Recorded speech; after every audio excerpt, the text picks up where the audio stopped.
March 9th, 2026 at 6:45 p.m. Would everybody please stand and join me in the Pledge of Allegiance? I pledge allegiance to the flag of the United States of America and to the republic for which it stands, one nation, under God, indivisible, with liberty and justice for all.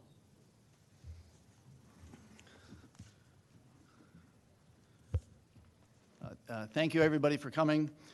We're going to start off with a couple presentations. The first one's from the EAC presentation, Pros and Cons of Gas-Powered Leaf Blowers Phase Out. Hello, everyone. This is Dan Burnham. I'm chair of the Environmental Advisory Council. I'd like to thank our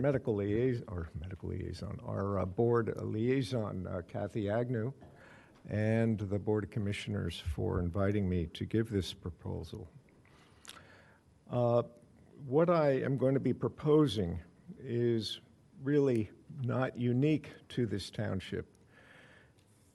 There has been a long-standing, decades-long concern about the extreme air pollution and noise caused by gasoline-powered leaf blowers.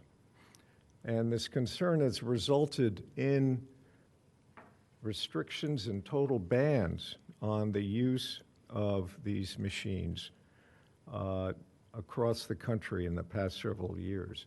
Notable examples are in New Jersey, which has a similar natural environment and climate as us, such as Princeton, Maplewood, Millburn, and Montclair, and I'm pleased to announce Lower Marion Township in our state is the first in Pennsylvania to pass a phased-in ban on gasoline leaf blowers. So what is the premise of our proposal? This is stemming from the Radnor 2035 goals that were set out in the recently approved Radnor Township Comprehensive Plan. Amongst these goals is the statement, the township will work to reduce pollutants, including but not limited to air, water, sound, and light pollution, as one of the 5 many community-driven goals that should be the guide to the township's policy decisions. So based on this premise, the EAC proposes that gasoline-powered leaf blowers be banned in the township because the air pollution and noise they generate are a particularly serious threat to the health and peace of our community and the environment. So what am I talking about? I'm talking about handheld gas blowers and backpack leaf blowers. I'm not picking on Still here, they just seem to have the best pictures on the internet. These machines by far use 2-stroke engines. And I'll explain the consequence of that in a minute. But these machines can generate up to 200 miles per hour of wind coming out its nozzle. That's akin to an EF5 tornado. To do that, they must have a rotational speed of 9,000 RPM, which is 3 times that of the cruising RPM of an automobile. So how are they being used in our township? Well, as you may well know, the heaviest use of gas leaf blowers is during the spring and fall for collecting leaves and debris. Yes. The lightest use is in the summer and the winter for clearing lawn clippings and light debris from paved surfaces, and in the winter, clear light snow from walkways and even street lights. Backpack gas leaf blowers are widely used by commercial landscaping companies during these periods of use. In the fall, actually, you can hear more than one gas leaf blower on a property working to gather leaves. So the noise is doubled in that case. So why ban them? Well, these are all reasons are from matter of health. First of all, air pollution. Gas leaf blowers pose a disproportionately greater health risk due to the fact that they burn only 70% of the gas oil mixture. The rest is emitted as an exhaust containing high concentration of particulate matter, volatile organic chemicals, and nitrogen oxides. The particulate matter is divided into those that are smaller than 2.5 microns in size, that's fine particulates, and those bigger than 10 microns. The smaller end of this range, you cannot even see the particulate matter. So you may be well breathing fine particulate matter now, and in fact, I'll show you data that we are at an unhealthy concentration. The amount of these pollutants is almost 4 times that emitted by a commercial lawnmower during an hour period of work, and 15 times that of a passenger car. We can thank the catalytic converters largely for the reason that they burn so clean. The second reason is the high decibel noise. Again, the high rotational speed that generates this high volume of airflow causes high decibel noise, but also a high decibel noise, and there is insufficient muffling of it. The reason is these gas blowers have to have free flow of fuel air mixture into the combustion chamber and then exiting during its two-cycle series. Thus, the result is these machines are 2 to 4-fold louder than a riding gas mower. I'll go into more detail on this in a minute. On contrary, electric-powered leaf blowers, for those who wish to blow material, are cleaner because they run on electricity, and they're quieter. They don't rotate quite at the high rate of speed, and they don't have a gas engine with combustion. So fine particulate matter is a leading health risk factor. This is recognized by a study done in 2021 called the Global Burden of Disease Project. Fine particulate matter, because it is so small, penetrates deep into the lungs and delivers toxic materials such as heavy metals, volatile organic compounds, and polycyclic aromatic hydrocarbons into the bloodstream. The result is short-term exposure can lead to acute and chronic bronchitis, asthma attacks, hospital admissions in infants and children, and in older adults with pre-existing heart or lung disease. Thus, there are susceptible members of our community who are at risk of serious health consequences of these machines. Long-term exposure is even more grievous, resulting in reduced lung function, growth in children, adult diabetes, reduced lung function, cancer, heart attack, stroke, and premature death in adults.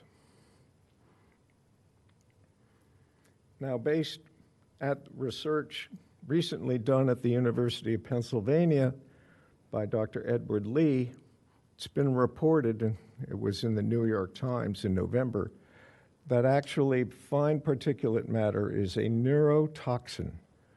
It's been associated with dementia in almost a dose proportional manner.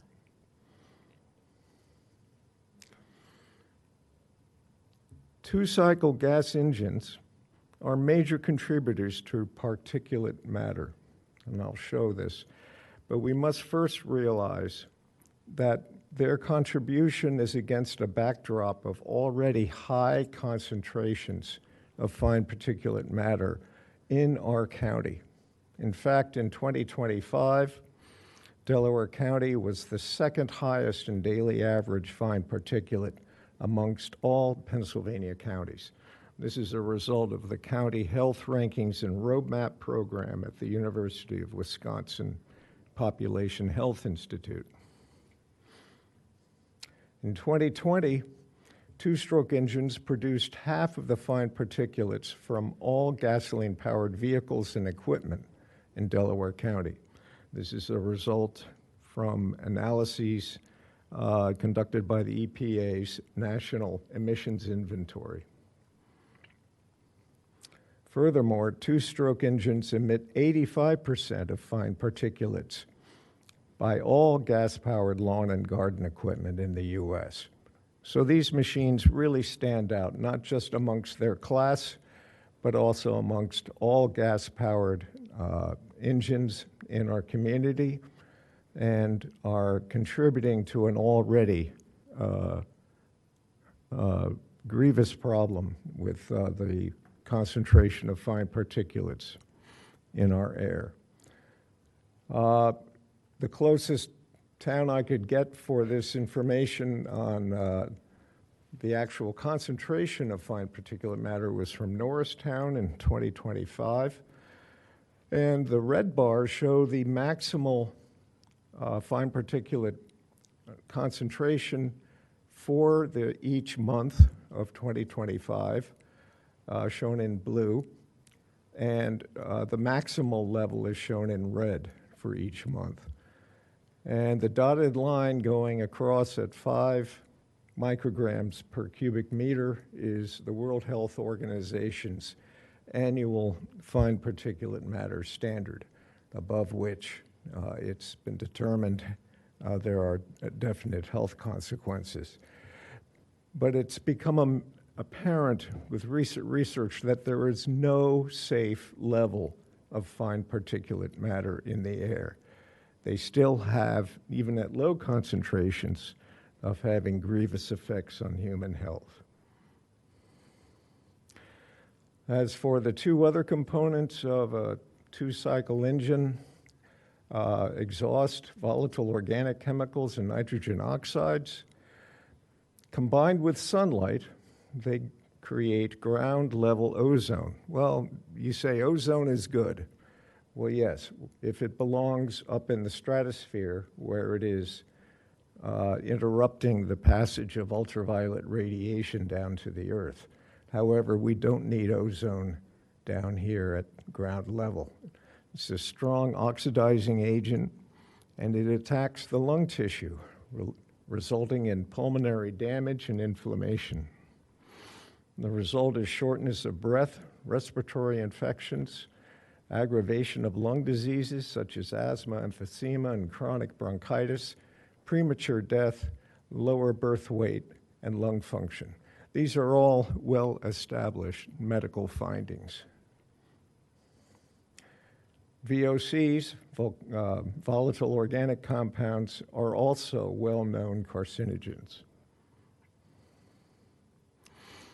So the second problem with gas leaf blowers, noise. An operator using a gas leaf blower, particularly a backpack gas leaf blower, will be experiencing 100 to 110 decibels of noise. That's akin to a jet taking off or a jackhammer. And if they're unprotected ear protection, there is then permanent hearing loss within a short length of time. At 50 to 100 feet, it is less noisy. It's between 83 and 86 decibels, but this is still 5 to 8-fold louder than the maximum World Health Organization recommended daytime outdoor noise level, which is a maximum of 55 decibels.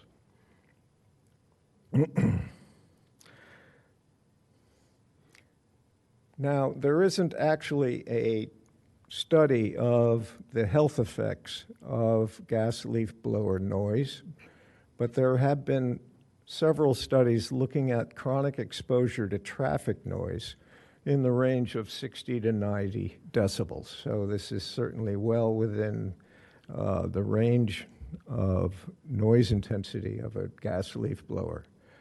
And these studies have shown that heart disease, obesity, diabetes, reproductive issues, worsened mental health conditions all are associated with this exposure. For children, their language acquisition is impaired, as well as reading comprehension and cognitive development. On top of this, gas leaf blowers, I don't know completely why, but they have a strong low-frequency component. Now, low-frequency sound can pass over long distances far easier than high-frequency sound. It also can pass through walls. And this is demonstrated here by the work of Walker and Banks at the Harvard School of Public Health. The blue line shows the sound intensity of low-frequency sound, about 250 hertz, over a distance up to 900 feet. The red and green line is mid and high frequency sound, ranging from 250 up to over 2,000 hertz. And it can be appreciated that where low frequency sound is losing about 30% of its intensity at 800 feet, the mid and high frequency sounds are losing about 50% of their intensity. So you can see at 70 decibels, almost 70 decibels at 800 feet, the low frequency component is still posing a health risk, because again, it is higher than the WHO recommended ambient noise maximum of 55 decibels. So what does the EAC propose in terms of a ban?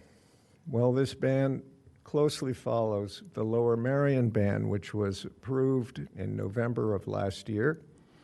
It's a two-phase ban.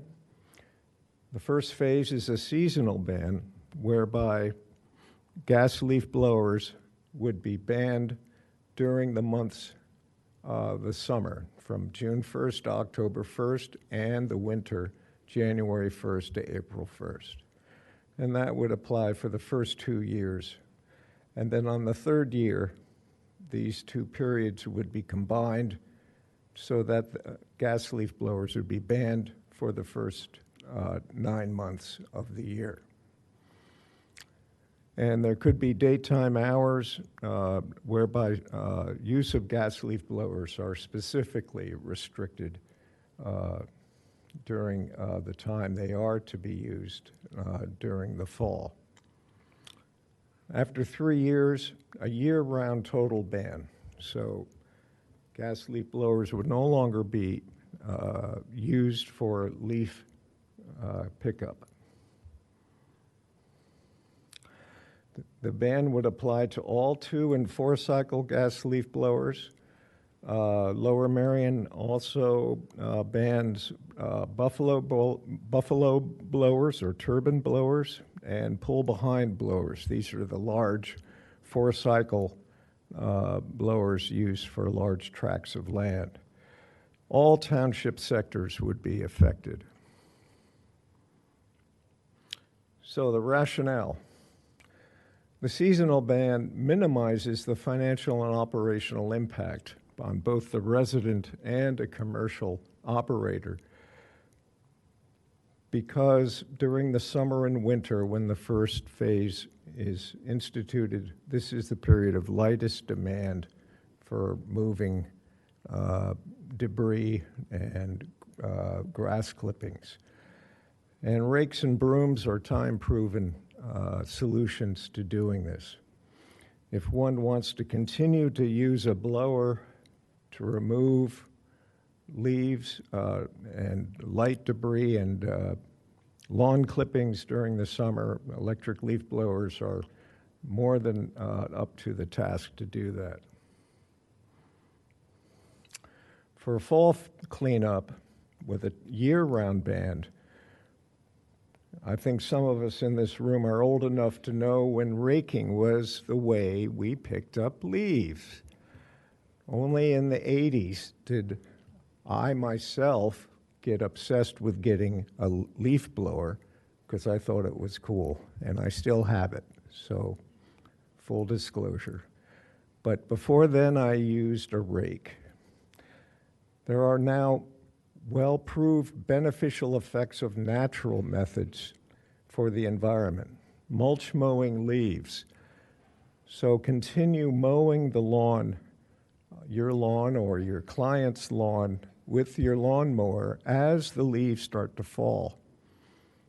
And they will be broken down into smaller pieces and be left on the lawn to act as a mulch over the course of the winter and spring. And this is something that is advocated by the Department of Agriculture, actually. You can also rake some leaves into your plant beds. The leaves again protect the plants over the course of a cold winter, and they again break down to offer nutrition to the ground. And you can just leave the leaves on the ground. These are, again, sources of nutrition for the grass that in the spring then you can mow to clean up and break down what is left. The bottom line of this economically for the township is that there would be fewer leaves to be picked up curbside.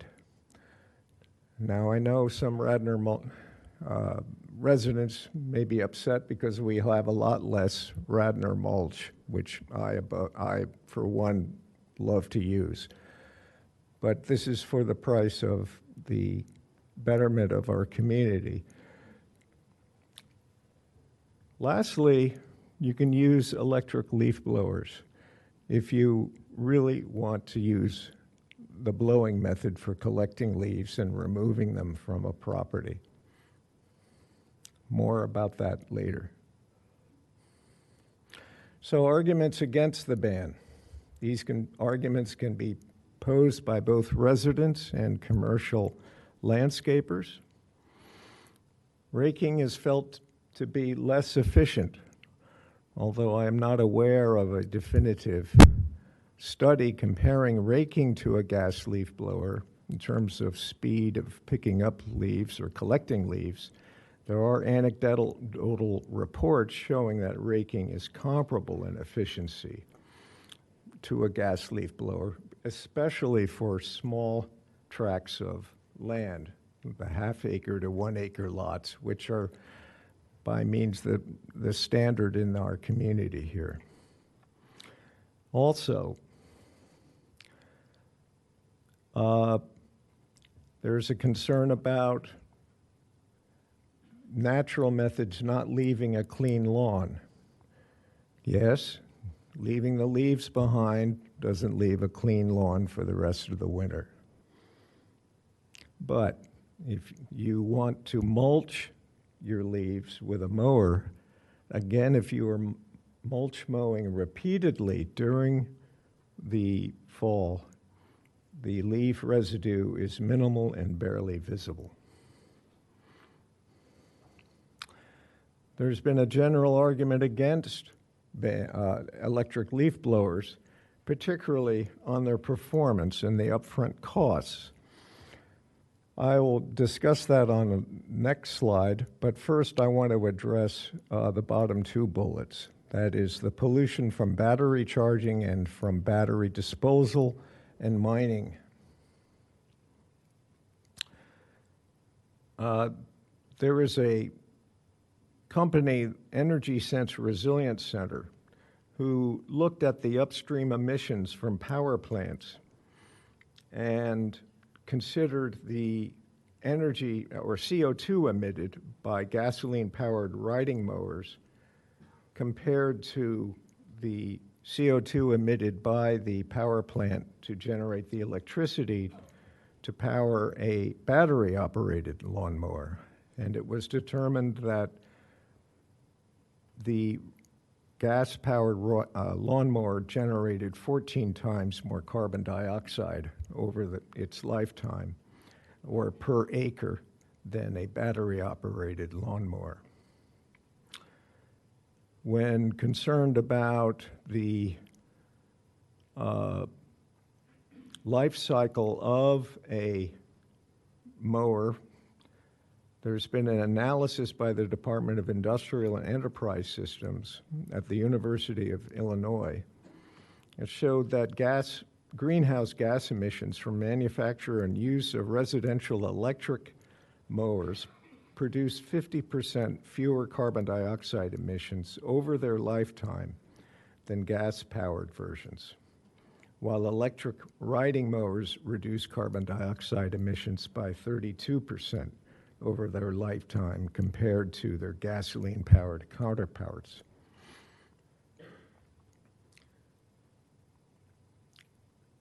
There's pollution from battery disposal. You got me there.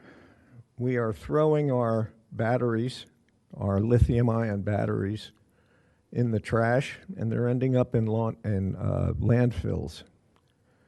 We do not have the infrastructure yet set up to promote the collection of lithium-ion rechargeable batteries. Although there was legislation at the national and the state level to promote their use, their recycling. My notes ran off my page. Anyway.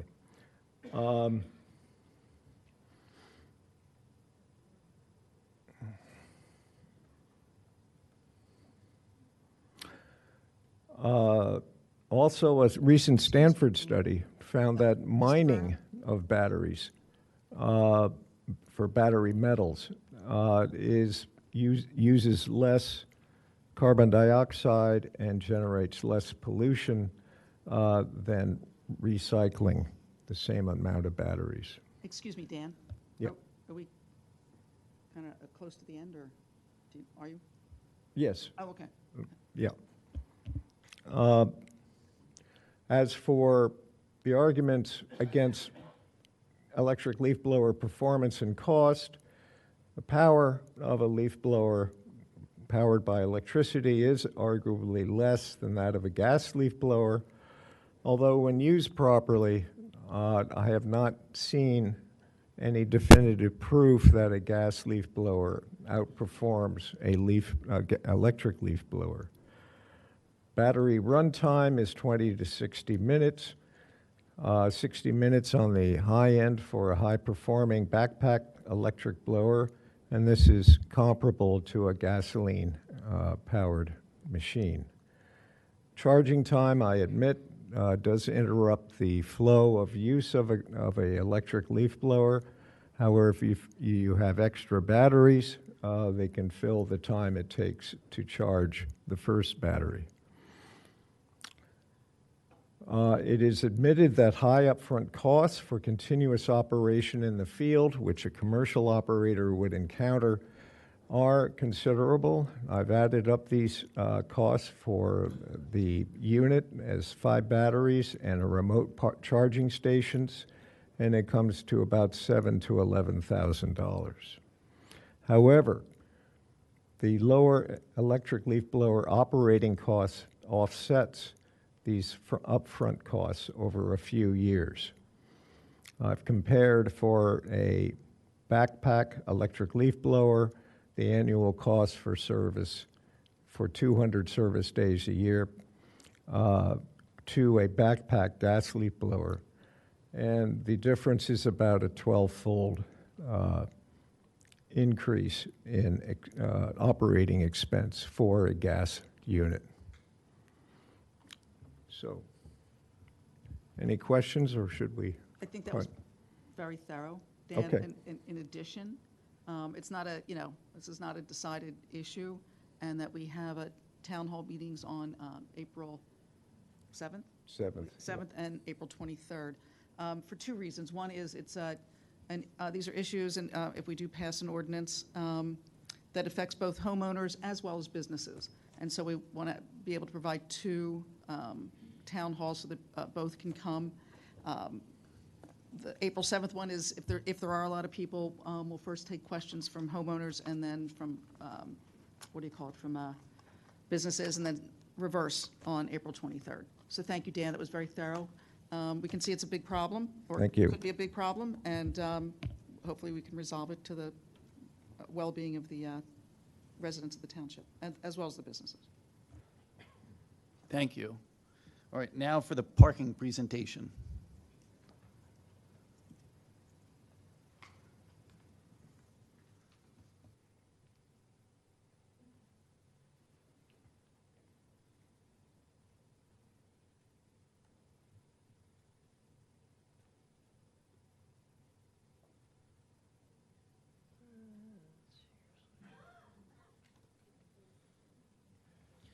All right, good evening, Commissioners.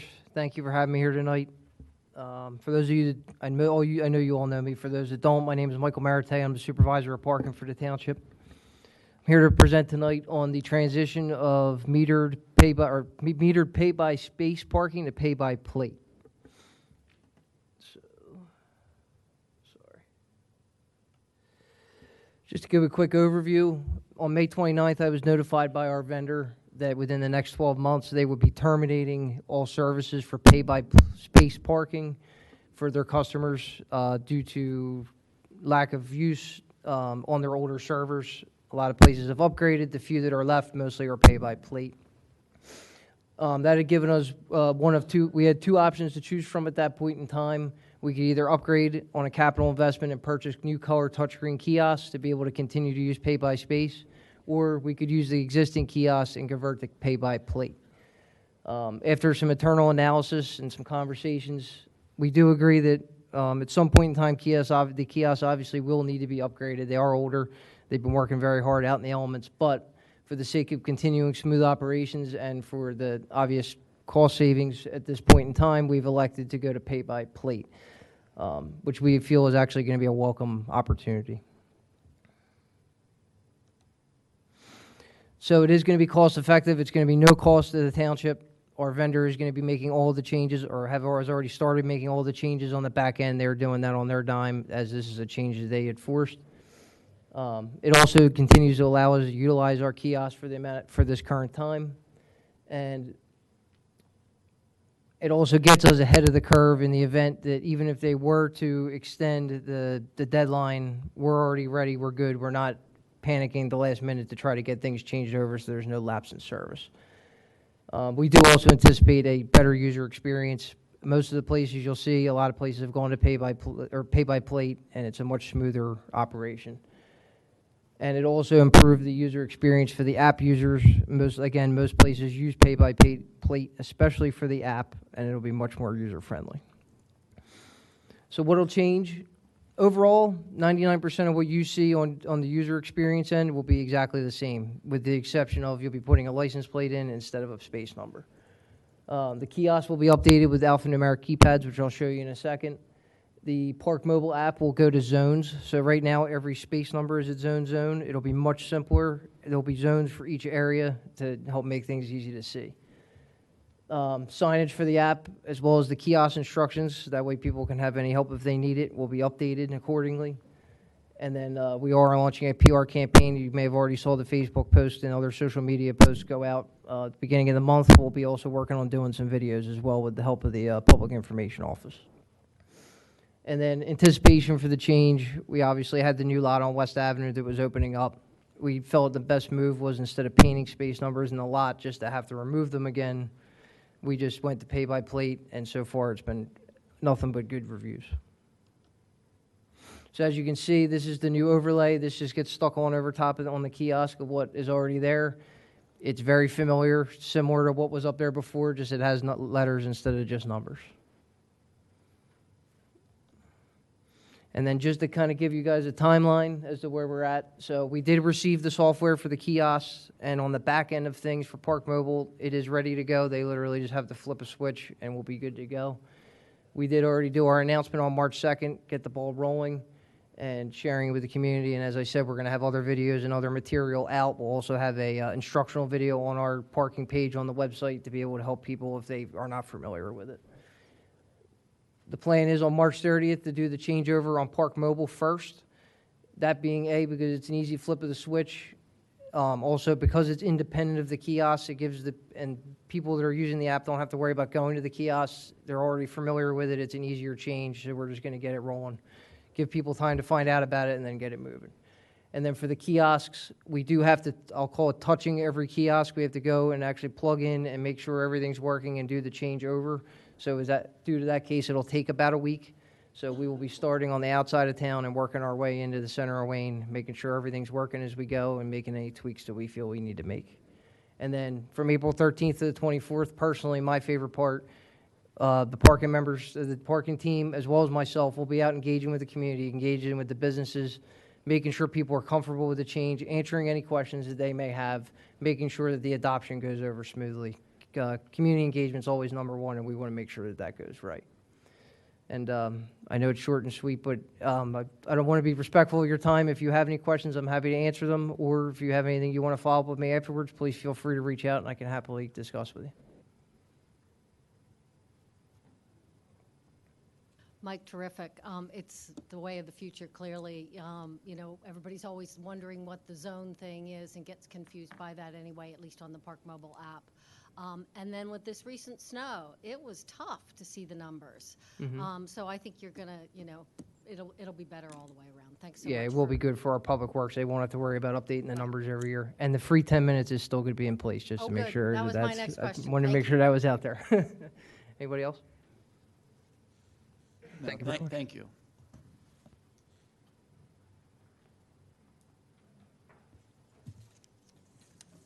Okay, next up, public participation. Sure, please come up and state your name and your street address, and you have 5 minutes. Thank you. Oh, sorry. Yeah, sorry, hold on a second, sorry. Yeah, sorry, I'd like to, we had, You don't want me yet. sorry, we had, I have to give notice of an executive session that we had just prior to this meeting. We discussed legal and real estate matters. Thank you. And also of Monday of last week about real estate purchases. Thank you. Okay. My name is Diana Pope. I'm at 116 Windermere Avenue. I will not read the whole thing that I thought I was going to say related to leaf blowers because we've had such a thorough presentation, but I will plan to come the 8th and the 28th, 7th and the 28th, 7th and the 28th. 3rd. Okay. But I did just want to pose a couple of questions to the board and the community at large about leaf blowers. So we've talked about them, but one thing no one has mentioned is the number of leaf blowers used at one time. I have witnessed as many as 6 leaf blowers in operation on one property at one time. And I have witnessed more than once, because I live behind the middle school, 2 leaf blowers being used at one time just outside the Radnor Middle School during school hours, blowing leaves off not only the small patches of lawn, but from the mulch in the garden beds. So that's one question, sort of how many leaf blowers are we talking about? And the ordinance somehow needs to address that, I think, because it has a lot to do with the noise level.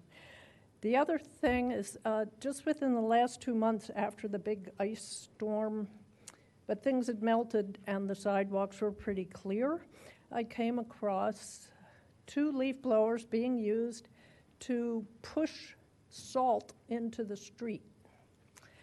And number one, I would think you might want to suck up the salt rather than have it go into the street and the storm drains. But just again, is that necessarily the most effective use? And it's a heck of a lot of noise. That's all. Thank you. Can I ask you a question? Thank Diane? you. One question. I have a question. Diane, I have one question. So was it residents pushing the salt into the street? No, I believe it was municipal workers. And I stood at the intersection of Lancaster and I was still on South Wayne saying, what are you doing? And in a friendly way. I wasn't trying to accuse anyone. I know people want to keep us safe with the salt. But in any event, they said, you're doing what we're told, so.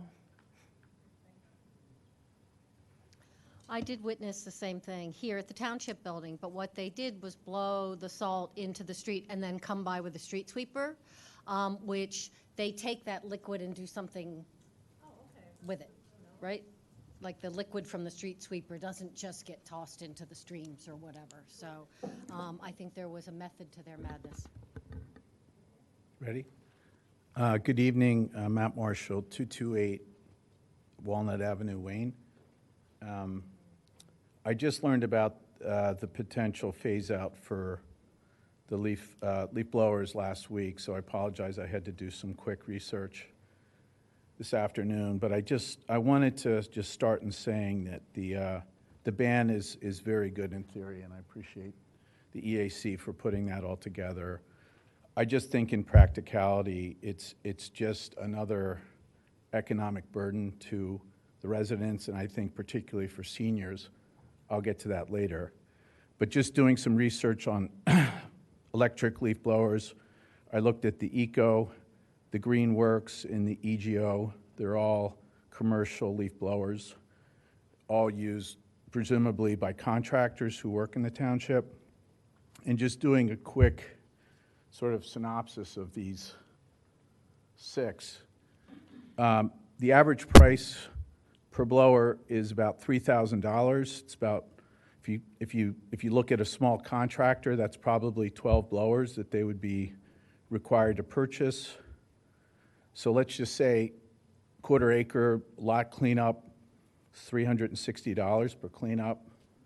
That's going to be about 100 extra jobs that contractor will have to contract just to break even on the electric blowers. So, you know, that doesn't include the power, and as we all know, PICO is one of the highest utilities in the state per kilowatt hour. So then you're compounding that with the cost of the power to power the leaf blowers. And I think the gentleman said, you know, there's obviously environmental risks beyond that. So you have battery disposal. A lot of those metals go into the groundwater. Our neighboring county, Berks County, I know, is taking a lot of landfill to try to accommodate the surrounding counties like the Delaware and Montgomery and townships, particularly Lower Merion and Radnor. So we're basically taking whatever spent batteries those are, and they're ending up in landfills in places like Berks County where the residents have no say in this. They can't determine what your decision's going to be, and they have no say. Lastly, on the cost of the equipment, you know, I think generally I'm in agreement that there should be a phase out, but I don't think doing this quickly can help anybody. It's a challenge, and I'm sure it's a challenge for the township staff to go electric. Thinking beyond that, like if we're going to go then to, if we're going to go that lawnmowers or we're going to go to snow blowers particularly, that's going to pose a safety risk because, as you know, over the last 4 weeks, we've had some major snowstorms. And I can tell you, at least for my driveway, there's no way an electric snowblower would get through the amount of snow we had. But this is really, the point I wanted to make is the census for July of 2025 had Radnor at about 34,000 residents. The number of seniors is about 4,300. They're all living presumably on a fixed income. Let's just take half of that, like half of that sample group would be about 2,150 people who may live on an acre or greater, or excuse me, quarter acre or greater. So that's a fairly small lot size in Radnor. But those residents are going to have to incur the cost of having their contractors buying equipment and then paying the additional cost, which is going to be required to have these contractors convert to electric leaf blowers. So my suggestion, and I will come to the April 7th meeting, I think the moratorium, if we're going to call it that, there should be a phase-out period. There should be at least, I would go to December of 2030, just to give the residents time to prepare for the additional cost that is coming. I would also suggest if the township wants to accelerate that, then there should be some type of rebate given to the residents for the cost, the additional cost of the leaf blower, potentially the utility for the electric that's going to be required. And if somebody wants to, if they want to opt out, that would be great. But there should be incentives, just like we do with planting trees. We're giving residents trees to plant. I would encourage more of that. I live in the first ward where we've had hundreds, if not thousands, of trees taken down.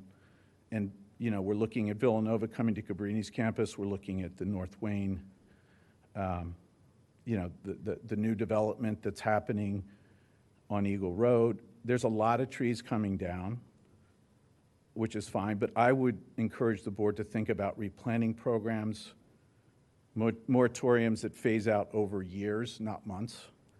And I really think that the rebate should be on the table.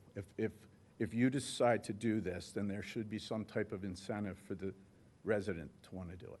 Thank you. Thank you.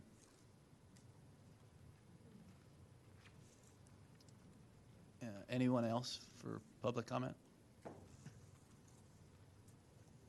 Okay, seeing none, going to consent agenda. Does anyone from the public have a comment on the consent agenda? Okay, seeing none, do anybody on the board have a comment or want to pull an item?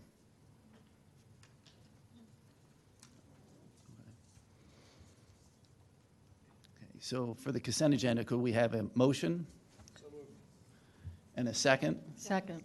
Thank you.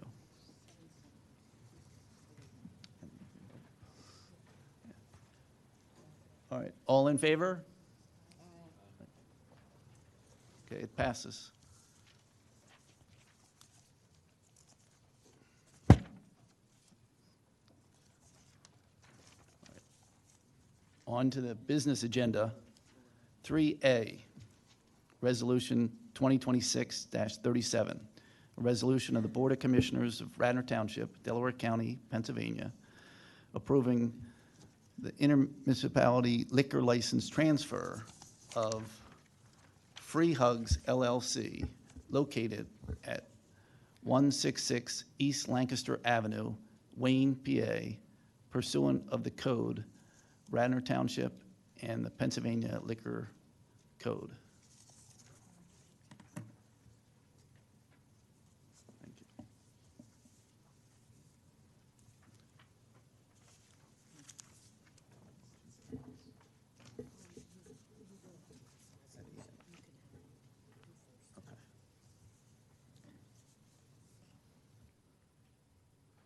Good evening.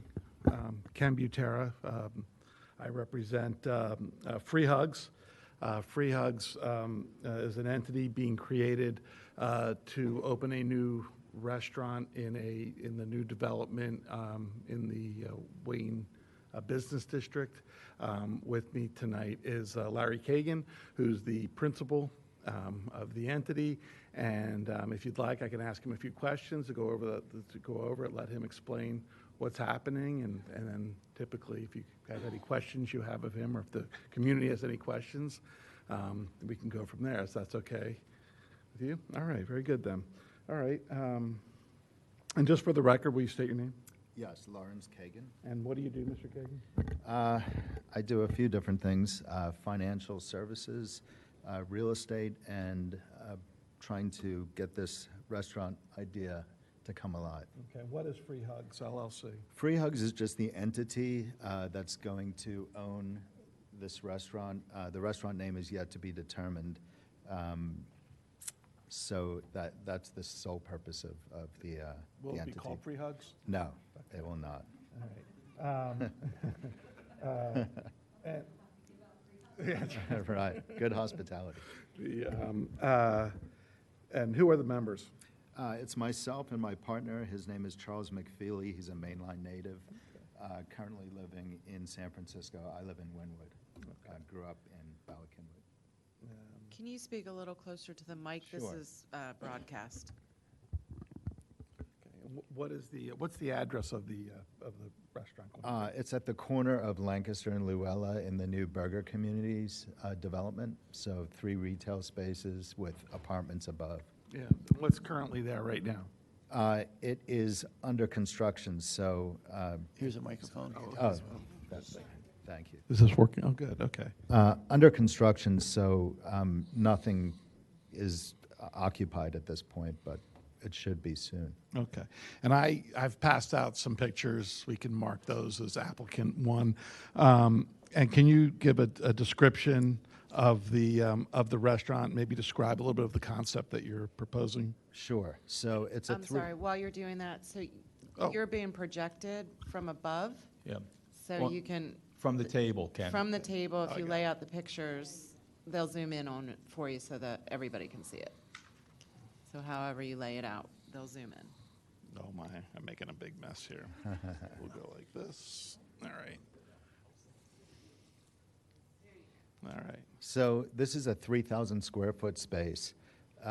It's not going to be a giant restaurant, but that's part of the concept. It's going to be boutique-y.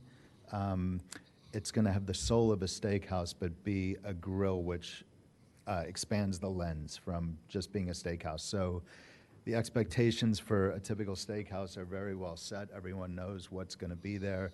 This is to elevate that a little bit, and as I said, broaden the lens. It's going to be 85 seats. The chef is a Wayne native who went on to have a really good culinary career. He's very highly pedigreed.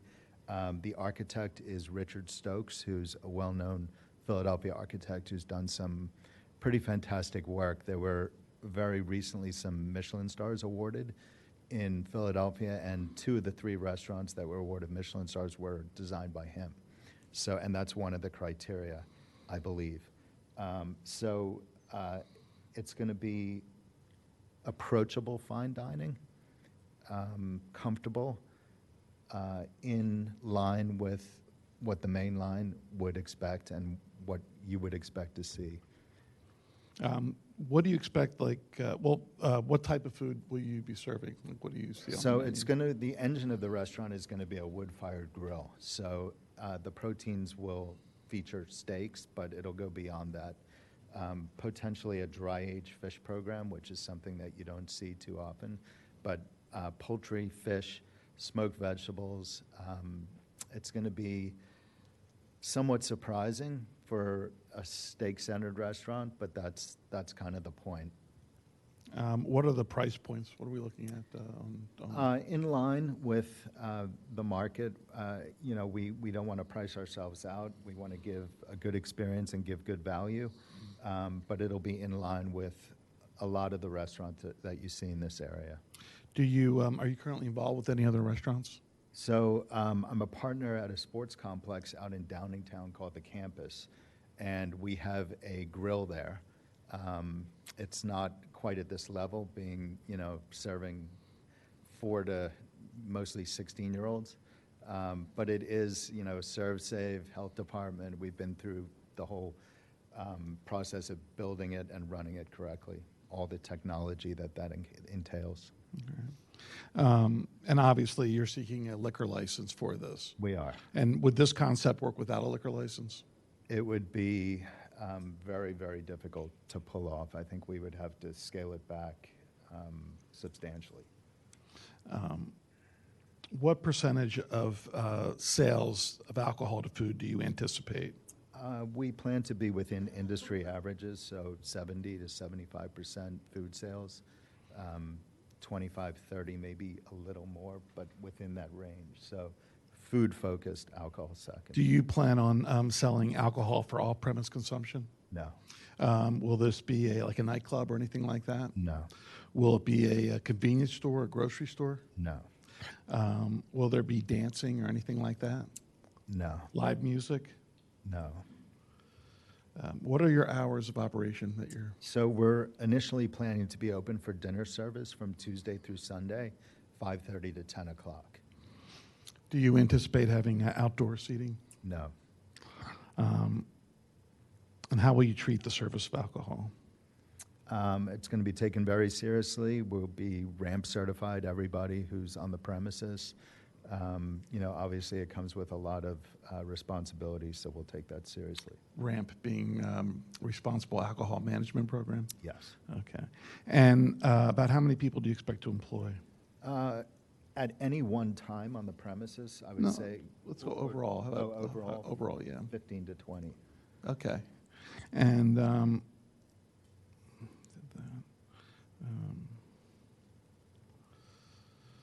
do you think having a liquor license in Wayne there will adversely affect the health, safety, welfare, morals piece of the community?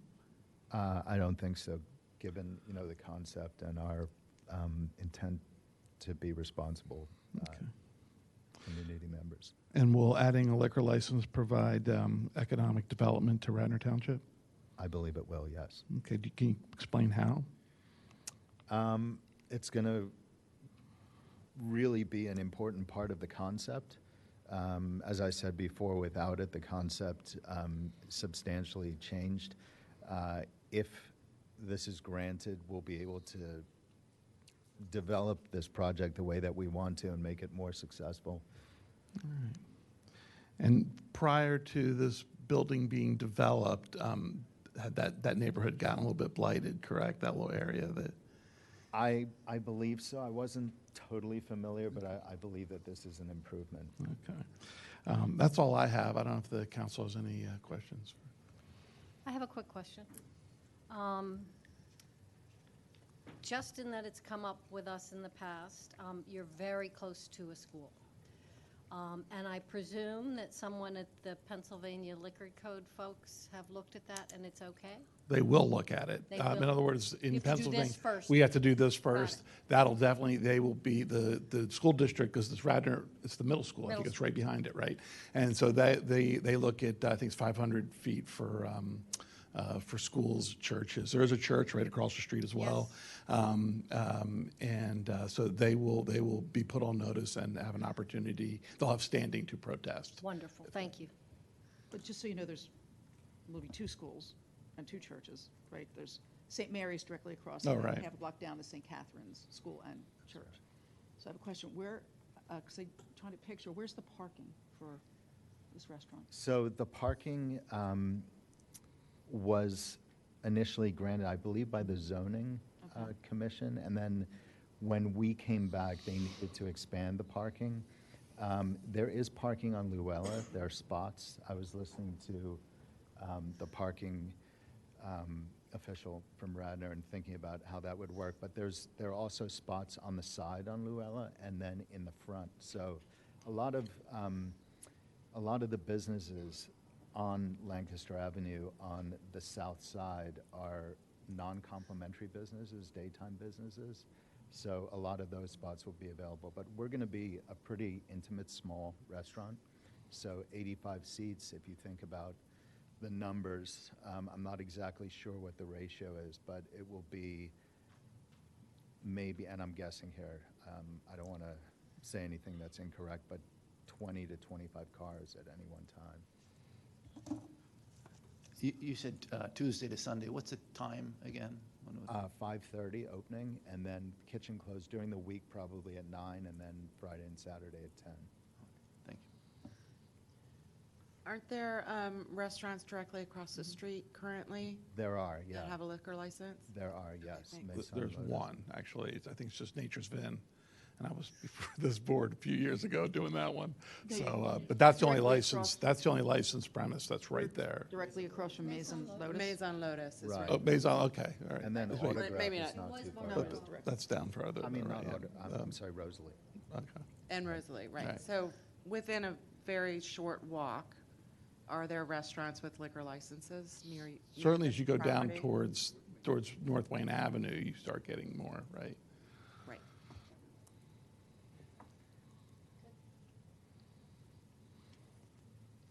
All right, thank you. Yep, thank you.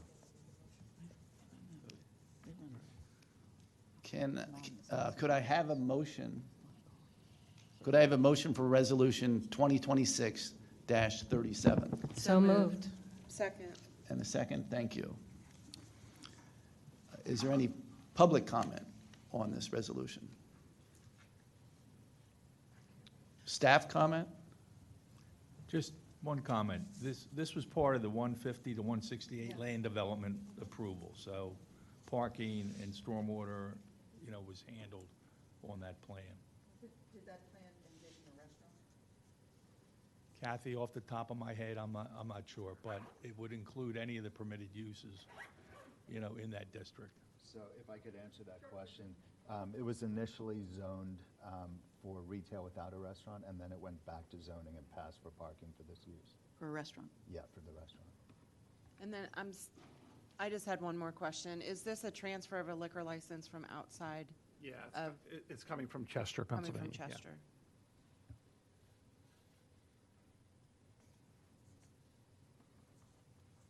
Thank you.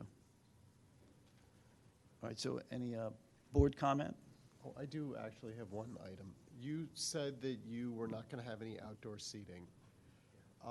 Is that a hard and fast decision? It is, so there's no room for it.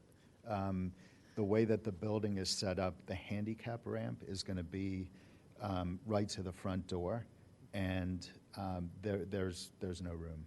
So, yep, hard and fast.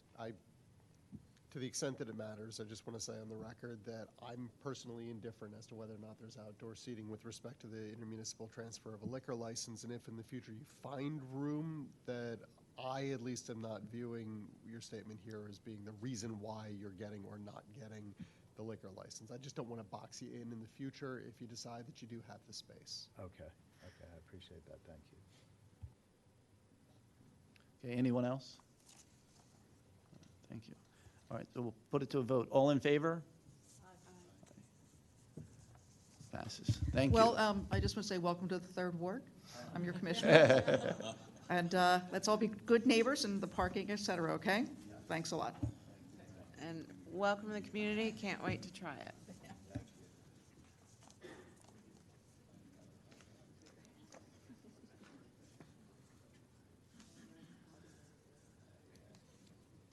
Okay, moving on, 3B, Resolution 2026-33, minor subdivision plan approval. 270 and 274 Hawthorpe Lane and 772 Newtown Road, lot line change to transfer 10,048 square feet from 270 Hawthorne Lane to 274 Hawthorpe Lane, and to transfer 53,512 square feet from 772 Newtown Road to 274 tell me how to pronounce that, Hawthorne Lane. Thank you. If you could state your name, that would be great, because I forgot. Yeah, good evening. My name is Brian Matson. I'm with Shock Group. I'm here tonight representing the applicants. The applicants own all three properties shown on the plan. The plan shows is a lot line change plan with no proposed development. The plan is proposing to transfer a small triangle of area about 1,200 square feet from 270 Hawthorpe to 274 Hawthorpe. and then also to transfer about 53,000 square feet of their land from 772 Newtown Road to 274 Hothorpe. And the applicant is not requesting any waivers or any zoning relief.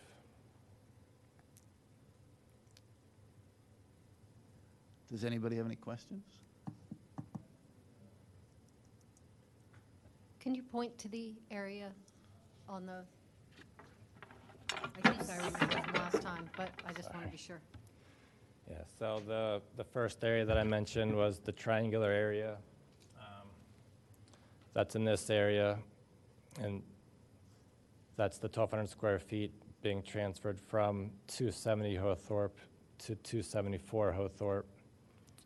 And then this area of land is proposed to be transferred from the Newtown Road property to 274 Hothorpe.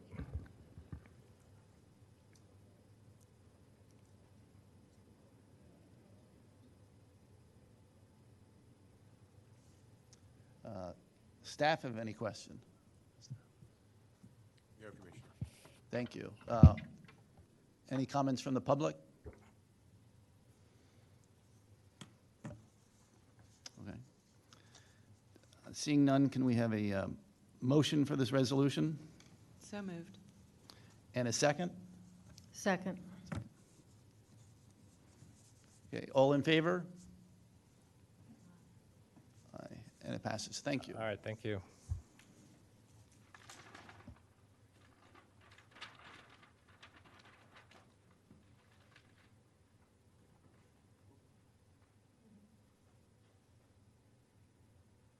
Okay.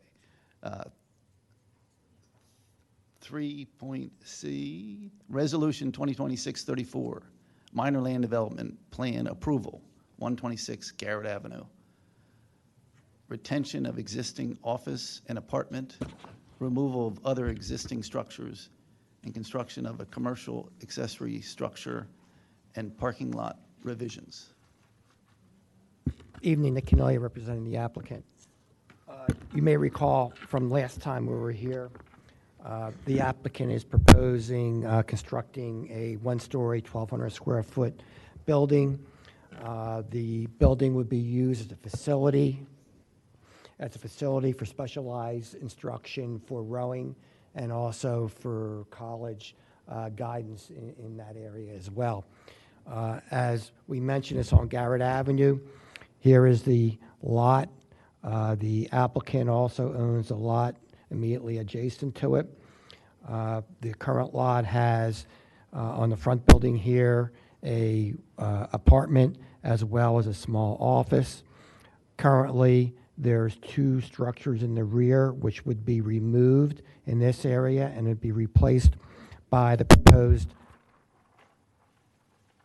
accessory building of 1,200 square feet, as I mentioned, one story.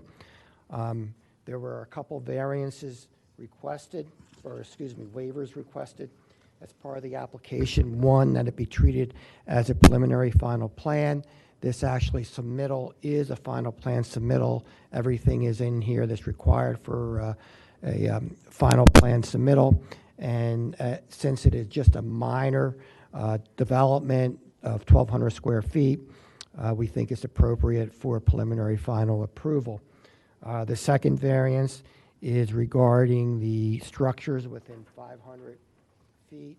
There is an aerial map included, and in this case, we have, again, a very small building that we're proposing. It already has all the infrastructure located on it. My understanding is it may not or will not need stormwater management since it is less than 500 square feet total when you remove the buildings. So we're requesting a variance from, or a waiver from that as well. And the final request for waiver is regarding curbing.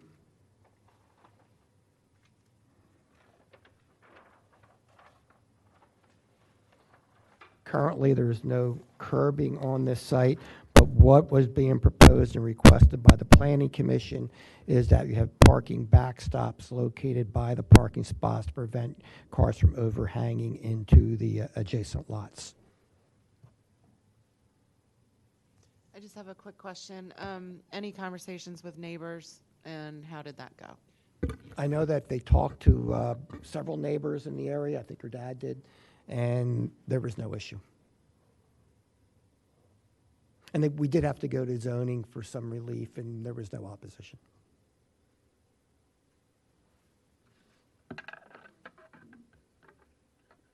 What, these are going to be ergs, am I right? Yes. Right. And other, I guess, other rowing type equipment as well, I would guess, There is but no mainly other rowing ergs. type equipment. There is, that's it. Oh, there's a limit too. I'm sorry, Commissioner. There is a limit that was imposed by the zoning board that would be no more than 8 patrons at a time. Okay. And what are the hours? Kevin? Hi, how you doing? Kevin Leslie, the coach and who's running the facility. After school hours, essentially, it would be the max. Excellent. Till what time? I don't foresee it going past probably on average probably 6 o'clock, but it could go to 7 or 8. But Thank you.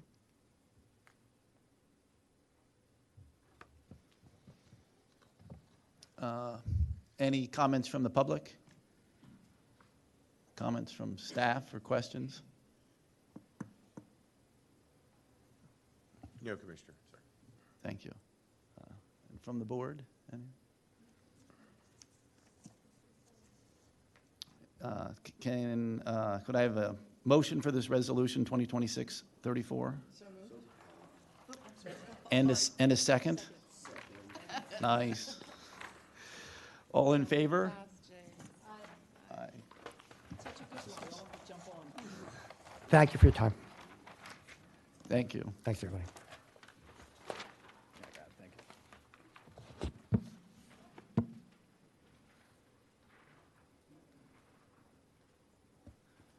So 3D, actually, could I have a motion to table 3D for a hearing and an ordinance and continue until March 23rd? So moved. And second? Second. And Do we wanna- comments from the staff? Comments from the staff? Yes. Yeah, I have just a few comments on this, and on the motion also. So tonight, the ordinance that would have authorized the township to acquire by eminent domain 17 acres of the Valley Forge campus had been advertised for a public hearing. It had previously been advertised and had been continued.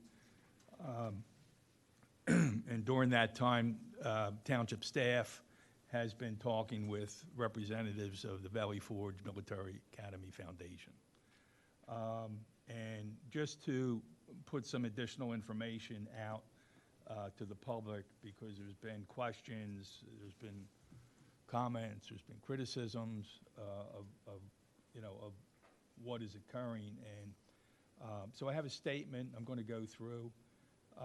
And the purpose is to clarify what's been going on since last November with Valley Forge and its representatives. The foundation is the actual legal owner of the property. It's governed by a board of directors, and Mr. John English is the president of that board. On November 12th, 2025, representatives from the township met with foundation officials to discuss a purchase of all or part of the Valley Forge property. And there's about 34 acres remaining after most of it's been parceled off over the years, and I'll go through that. So the initial meeting was because of the land transactions that have occurred. Really the first one, and I'll go through those. In March 2009, there was a half acre sold at 15 Fairston Road to a LLC for $500,000. In May of 2010, there was 19 and a half acres located at the corner of Eagle and Shimoni Road. Was sold to Eastern University at the time for $10 million. In December of 2019, the foundation sold 5 acres at 854 Radnor in Different Township to a developer for $1.6 million. In January 2021, foundation sold 1.12 acres located at 27 Fairston Road to Rayer Sexton Homes for $350,000. And in July 2023, the foundation sold 23.85 acres at 1075 Eagle Road in Radnor to Rockwell Radnor for $11,500,000. And then in September 2024, there was another half acre sold at 16 Fairston Road to Rockwell Glen LP for $750,000. In January 2025, the foundation sold another half acre at 50 Fairston Road in the township in Radnor to Rockwell Mainline for $750,000. And the most recent sale of the land at the foundation has transacted has been in Different Township. 33.3 acres was sold, just settled at the end of February of this year to Eastern University, and for the reported purchase price of about $28 million. So that's the background that caused the township to have some interest in the remaining 33 or so acres and initiated the discussion. And at the time, the township's interest has always been looking for additional open space, additional parkland, and other places for recreational facilities. The township was looking for additional open space and parkland and has been looking for a tract of ground for a replacement recreational facility. I think most folks are familiar with Sulpizio Gym, and that has a limited lifespan. Probably 30 years ago, it had a limited lifespan. But in any event, when we met on November 12th, we were informed that there was an offer by a builder to buy the whole remaining 33 acres or half of the 33 acres. I think there were 2 separate offers. We were told that we would get copies of that, so we knew who we were competing with, but that never happened. We never received any of that documentation after that particular meeting. But we left the meeting, I think, under the distinct impression that the land was for sale, and that we heard later from representatives of Valley Forge that it wasn't consummated because there were certain conditions that Valley Forge wanted that the builder was unable to meet. So after November 12th, then there were phone calls and emails to representatives of Valley Forge during the month of December. And at the end of December, Valley Forge officials were informed that the township was going to consider eminent domain at their January 5th meeting, and at that meeting, the board authorized me to prepare some legislation that would acquire about half of that 33 acres. And that's the ordinance that you just heard was tabled tonight. That's the same ordinance. So that's been continued until tonight, and tonight it'll be tabled to March 23rd. We found out, or we were informed today, that Valley Forge is willing to enter into an agreement with the township for a right of first refusal for a 5-year period for the whole campus. So the township would have the ability over 5 years to match or meet any other offer. And we've been told that its property's not for sale to anybody else, but that agreement we expect to have on the agenda on March 23rd. We've been told that the president of the board is okay with that, but the 5-year time period has to be approved by the entire Valley Forge Foundation board. So they need the time to, just like this board can't act on one single commissioner. They need to put that in front of their entire board, and we expect to have that back for the March 23rd meeting. So that should be on the agenda.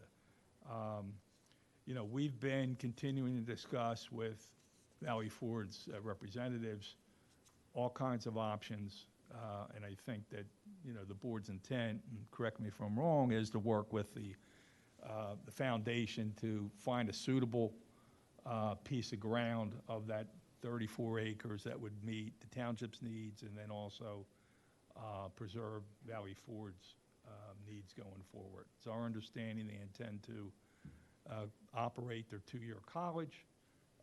So that would be the only operation on that site that we've been told will be present. So that's the background. I don't know if the board has any questions for me. I think you know all this, but I just wanted to put that out for the board so that that's in the record of the meeting. Thank you. I'd like to call a vote for the motion of tabling this. All in favor? Aye. Aye. Thank you. Passes.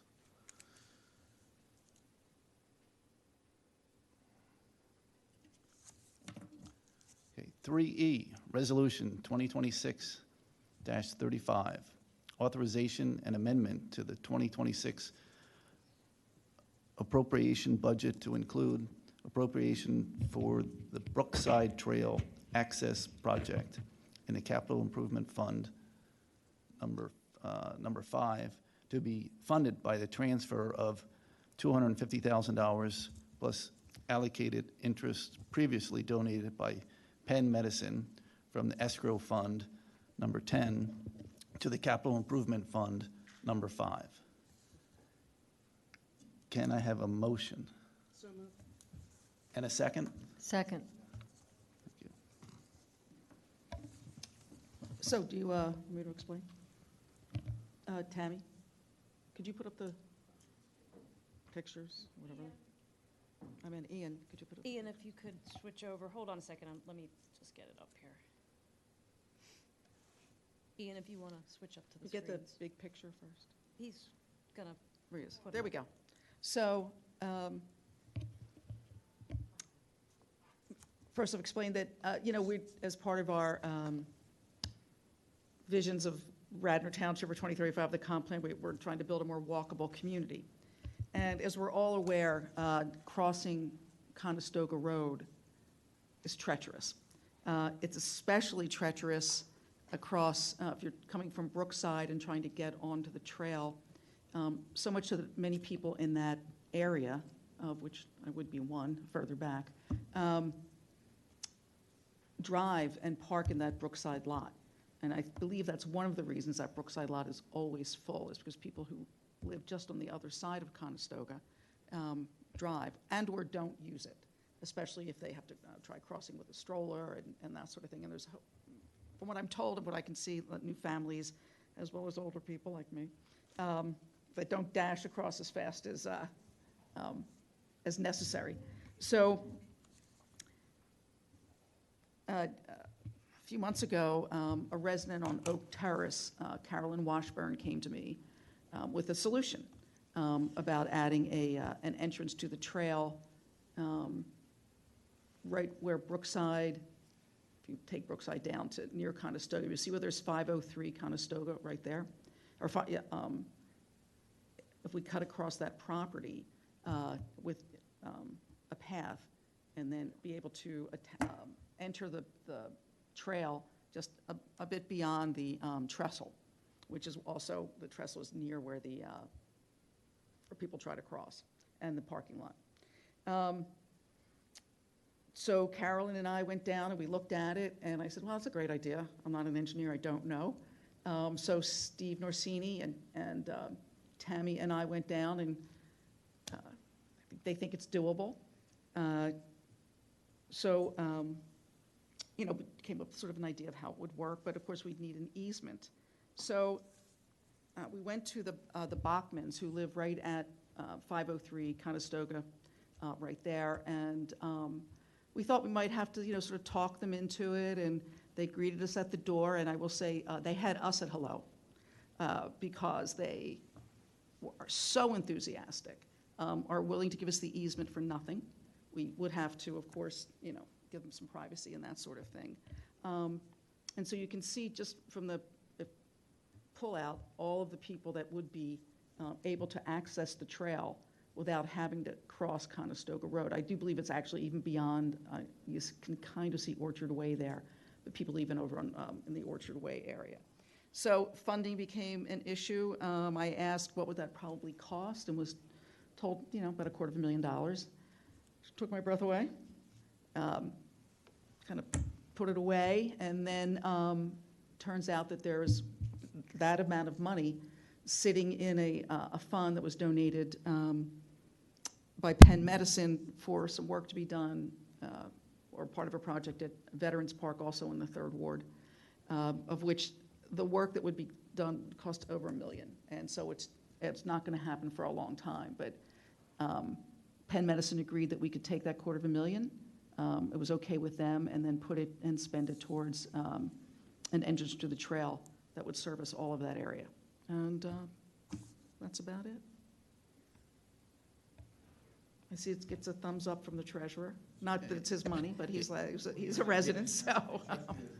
Yeah, yeah. No, Kathy, thank you. And then also, maybe you said it, there's a sidewalk there, and the sidewalk is heading to where Yes, there this is. is planned to be, but it just kind of ends there. So it's good that you can continue that sidewalk Up to this. Brookside, right. And Yeah. to the, what do you call it? The entrance to B. Right.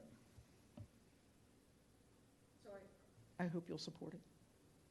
Is there a plan for a plaque or anything commemorating Penn Medicine as the funders of this project? Yes, and probably also when people fall, we'll have Penn Orthopedics number right there. I'm kidding. I'm just, of course. Does staff have any comment? No, I mean, the only thing I would add is just to say, thank you to Commissioner Agnew for bringing this along. I know, obviously being here in the neighborhood and circulating the neighborhood back and forth to the Township building a lot, we see so many people on the street walking, their dogs, walking with strollers, especially a day like today. Everybody just sort of popped out all over the place, all over the streets, and all these parking lots were full, around the area for the trail and access. So I think being able to create a safe access, for all these neighborhoods is definitely critical, especially in these neighborhoods, in and adjacent to the Township building. So I think also just having the opportunity to hear the enthusiasm firsthand by the residents has been remarkable. I know if they could have been here tonight, they would have, to speak out, positively about this project. So I think it has a lot of benefits that are far-reaching into so many parts of the neighborhood here. Definitely is something, from an engineering standpoint, we're going to have to figure out and work through, and excited to, start moving forward on that. Thank you, Commissioner Agnew. I'm glad you said that, because I forgot. The Bachmans sent a statement that they would, to read, that it would provide a much-needed safe access to the trail for many families, especially those with young children. So they're very excited, and they're the ones giving up the land, so, yeah. Right. Any comments from the public? Hi, I'm Katrina Ogilvy, and I live at 222 Orchard Way for the last 40 years, along with Mary Coe. We worked on the original trail, and we're very proud of it. This is fantastic. I now have grandchildren that are 6 and under, and I'm dying to have them use the trail, but it is a little scary from my house to get over there. And this is a wonderful project, and thank you so much for your work on it. Well, you're welcome, and you did talk to me about a few issues, and we got the gas leaf blowers. Now, this is quite your night, Katrina. So, happy to help. Thank you. Thank you. Okay, any more comments? All right, seeing none, I'd like to call the vote. All in favor? Aye. It passes. Thank you.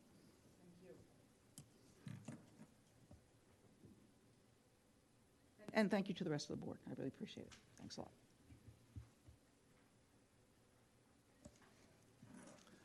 Okay, 3F, Resolution 2026-42, setting forth regulations with respect to Chapter 145, Section 14, application of responsible contracting ordinance to discount fees.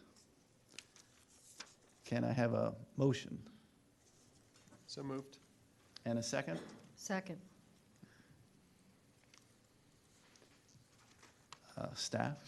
Sure. And I'll start this off, and Steve can fill in any blanks that I missed. But this is, as was discussed at the meeting where ordinance 2026-02 was adopted. At that time, there was discussion about the passage of more particular policies at the administrative level on how this would work going forward when applications for permitting discounted permitting fees or waiver of permitting fees would come in. So what this does is it establishes what those guidelines will be and how staff will approach those as those requests and applications come in. Thank you. Any comments from the public? No. From the board?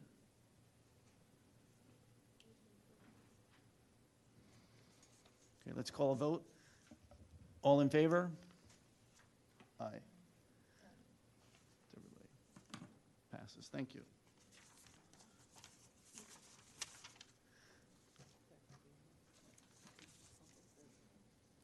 Okay, 3G, Willows Park Preserve, biannual report, the progress of fundraising efforts and construction.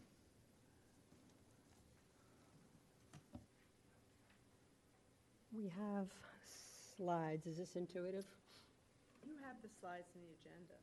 Do you put them up? Ian? Ian, can you access? Do you put them up? Yeah. You got them. Okay. Ian, to the rescue, on his steed.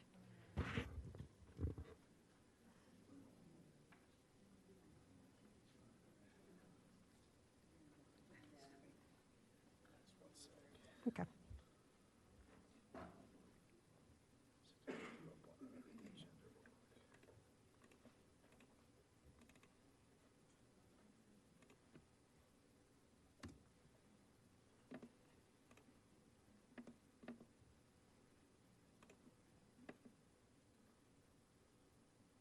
No, way at the bottom.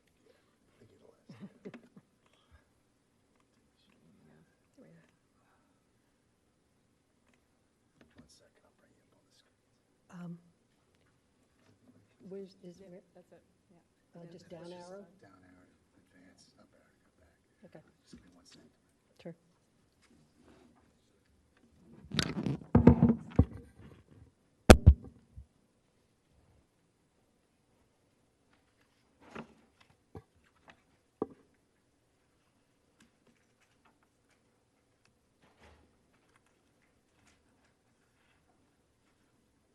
I guess we're ready.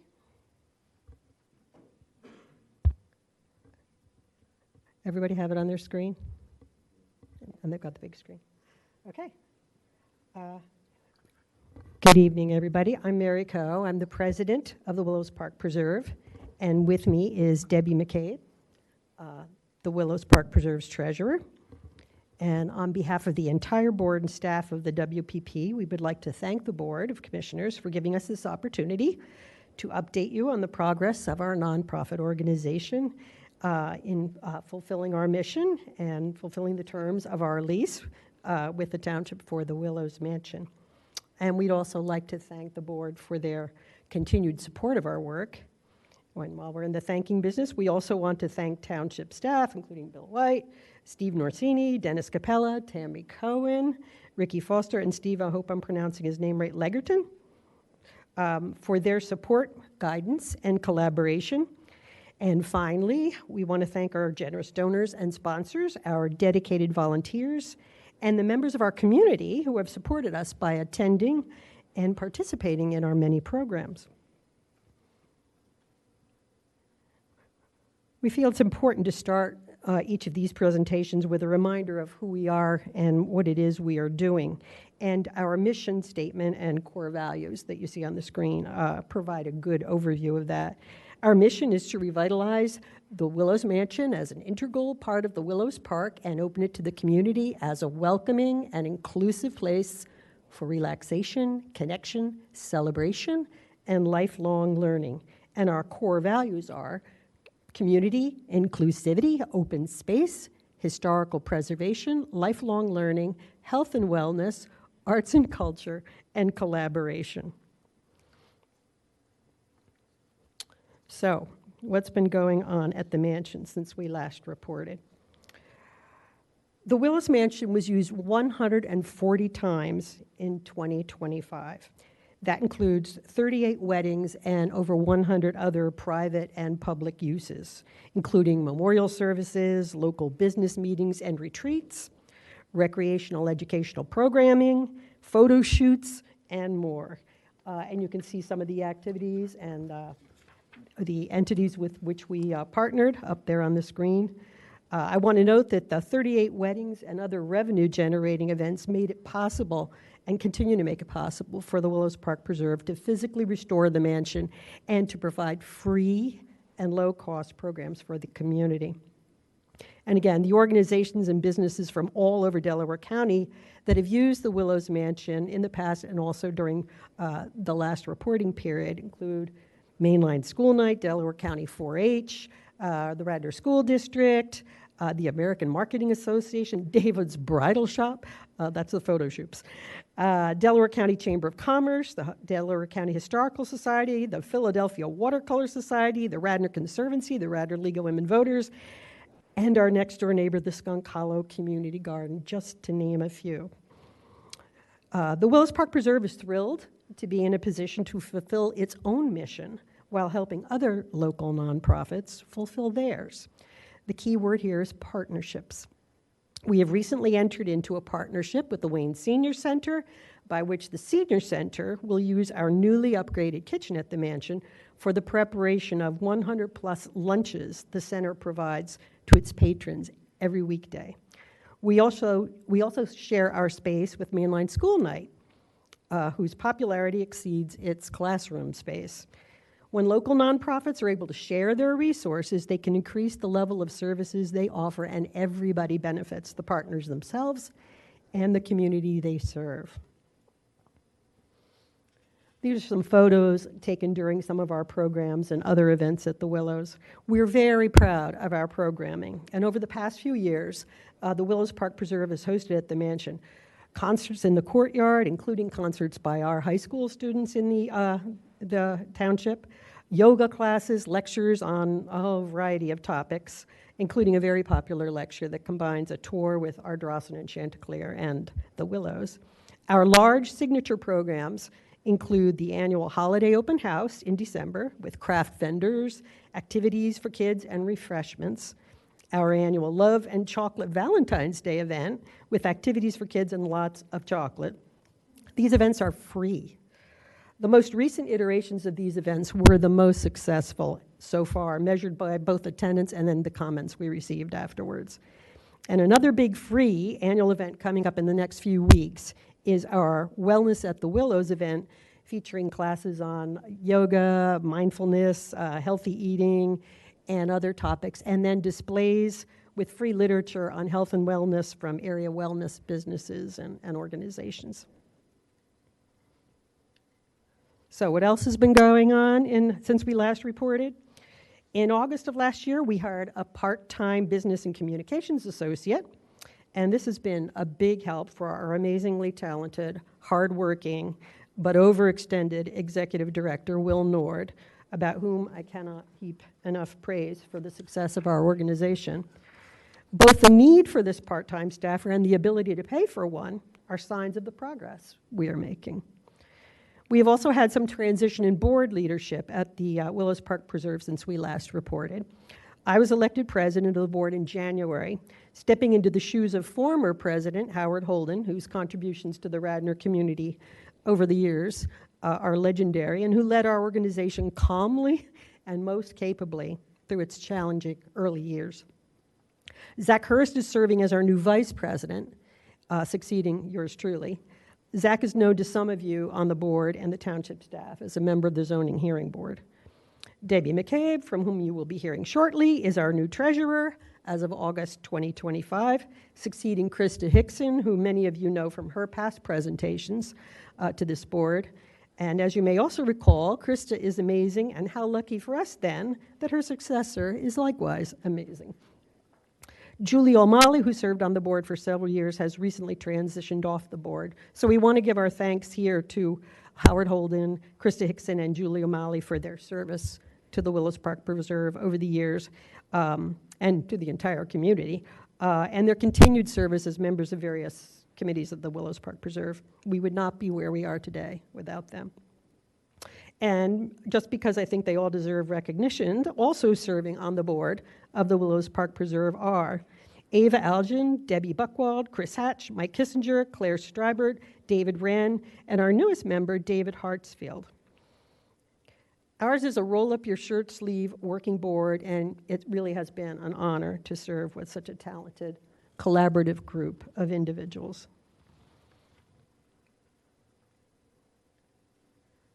Okay, improvements. Finally, before I turn it over to Debbie to present our financial report, I would like to share with you some of the improvements we've made to the Willows Mansion over the past several months. These include replacing the steam boiler, revitalizing a second-floor bedroom and bathroom, and additional interior and exterior painting and landscaping, and we are also going to install a new lightning rod in the next week or so. Very exciting stuff. Thanks to Radnor Township, the whole of the Willows Park, including the mansion driveway and courtyard, were repaved, and much-needed lighting was installed along the driveway for the safety of our guests, and the lighting looks amazing. Our next big project coming up in the next couple of months is replacing the air conditioning at the mansion, and we will be able to undertake this project, thank you to a Keystone Communities grant obtained with the kind assistance of Senator Amanda Capoletti. We continue to work with the township staff on finding ways to address the concerns of some neighbors about noise from certain outdoor events at the mansion, such as weddings.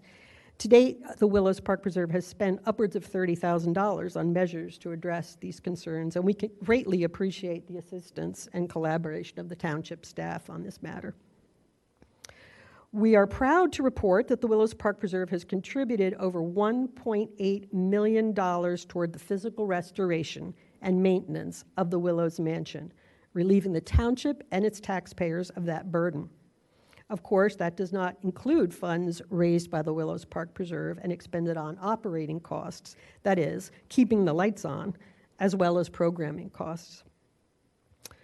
Wrapping up the fun part of our presentation, I just want to say, wow, we're really doing very well, and it's been really gratifying watching the Willows Park Preserve grow and thrive as it works every day to fulfill its mission. The Willows Mansion is once again a vital and exciting community asset, in addition to being a beloved historic structure. It looks more beautiful than it has in decades, and it should be a source of pride for the entire Radnor community. Okay, at this time, I'd like to turn over the mic to our treasurer, Debbie McCabe, who will share some updates on our financials. And both Debbie and I will be happy to answer any questions at the end of this report. So thank you. Out of your way. All right. Thank you, Mary. And I'm glad to meet all of you. I've come here before, but this is my first presentation as the treasurer of the board. So just get to the next slide. So the numbers. General reminder, these are accrual-based accounting. I don't want to go deep in the weeds. I'm a retired CPA from Deloitte, and that's how they roped me into this job after 29 years in real estate. But the numbers always, it's like riding a bike. It comes back to you. So we are in the process right now of going through our review with our external auditors, and that's almost complete, and everything's good to go on that. So these numbers pretty much have been signed, sealed, and delivered.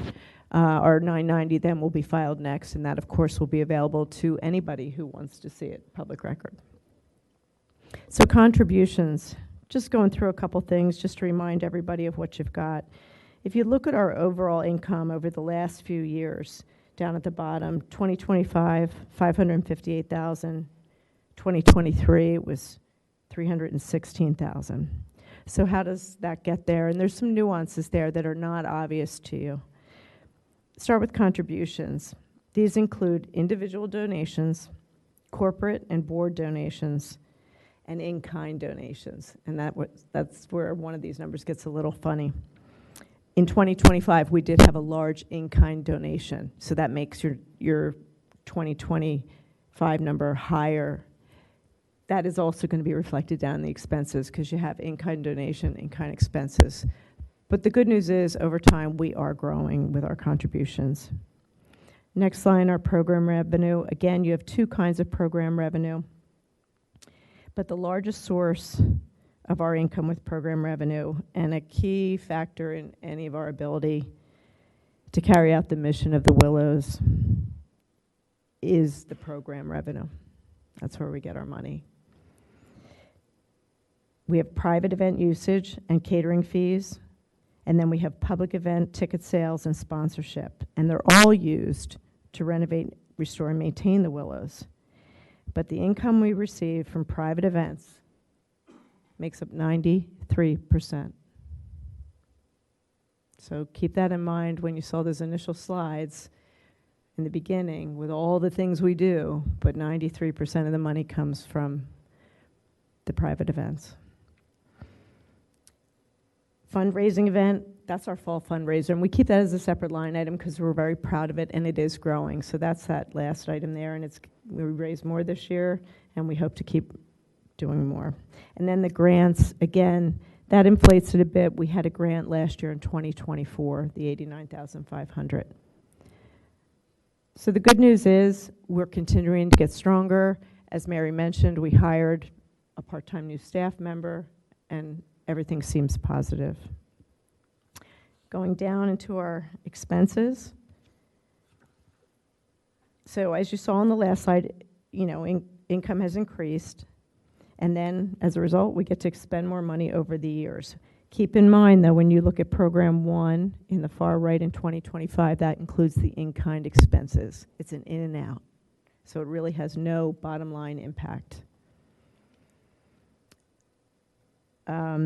Overall, when you look at the last 3 years and you remove the in-kind expenses, we've kept them under control, and we've been able to put a substantial amount of money back into our mission.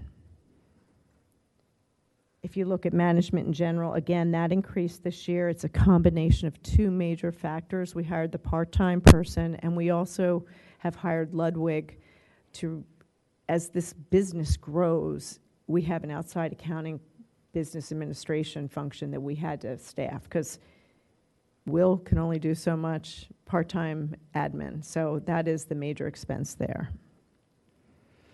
Lastly, down at the bottom, you just see program expenses includes $74,000 of capital non-cash amortization. Again, that's the capital items we're amortizing each year, and that is up from last year when it was $62,000. So 62 last year, it's 74 this year. What does that mean? It means we're expending more on capital improvements that you amortize over the life. For example, like the roof. Heading to our balance sheet, cash, we remain in a good cash position. These numbers are taken at year end. Your cash for the Willows is always going to be higher at year end because you've had all your summer and fall events.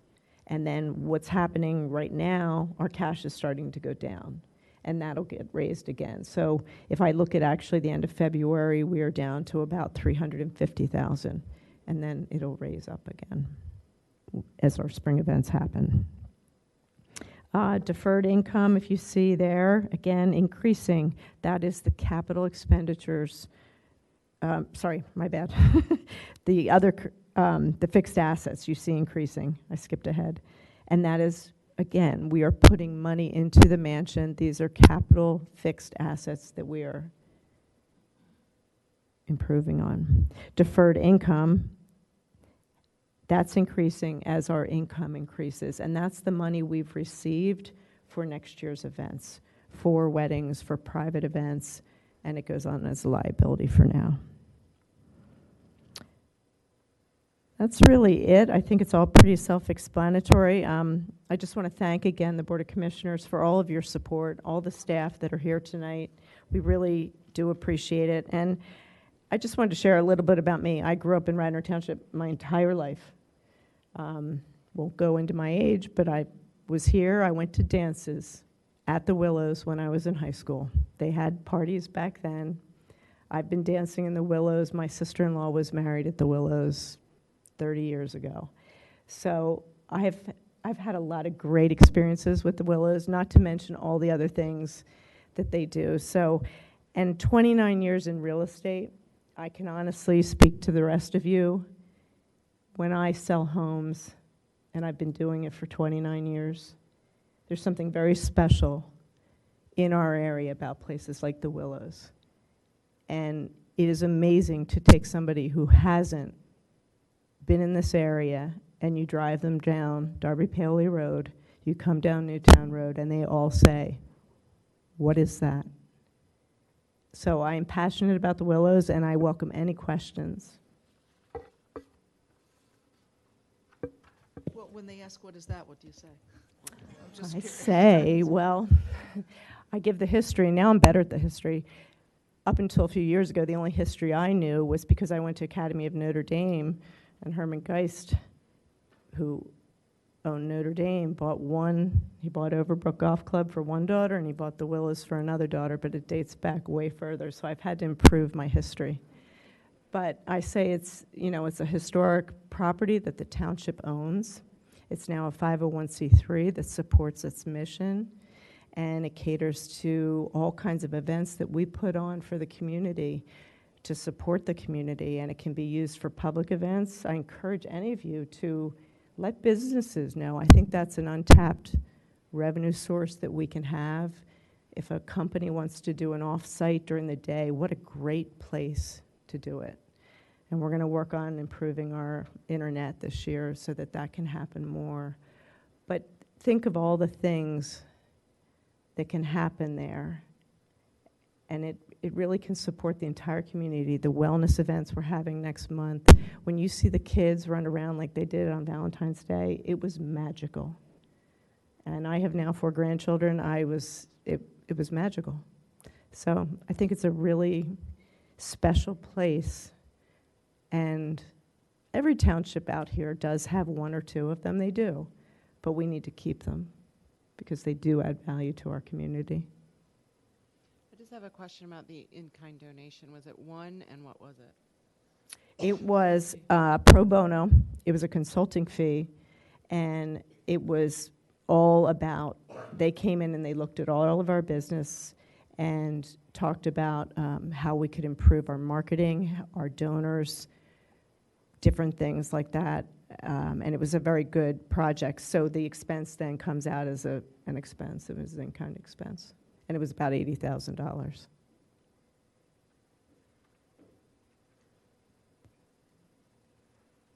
Anyone else? I have a quick question. Going back to your 93% from events, I maybe didn't understand. Is that on that? Did you mean 93% of that line, not 93% of the whole? I mean, the numbers don't add up to. So program revenue this year was $306,000. Right. 93% of that comes from our private event usage and catering fees. Just program revenue, yeah. I thought that must be what it was. I just wasn't sure. Thanks. Yeah. Is that a gross number when you talk, or is that netted out then? So it's 93% of that comes from, is it all profit that you're including in the program revenue? No, then you go down to expenses. So, yeah, if we take it away, the Willows shuts down. Period. No, I'm wondering if so of the. Well, so your expenses for program is 247 and 53 is 300 and then if you go back up 306. So again, but the expenses we put it into revenue that's used. So let me go down again. the programs we're doing with the revenue we generate are these two line items, and that includes the renovation and the maintenance of the building. Does that make? Yeah. Okay.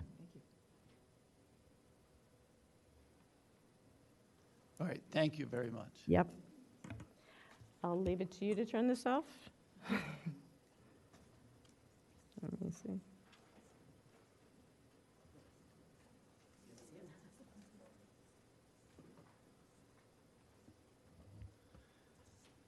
All right, moving on. Reports of board liaisons. Anyone? Any from boards? We're all good? New business? Old business? Public participation? Okay. A motion to adjourn? So moved. And a second? All in favor? Aye. Sorry about that.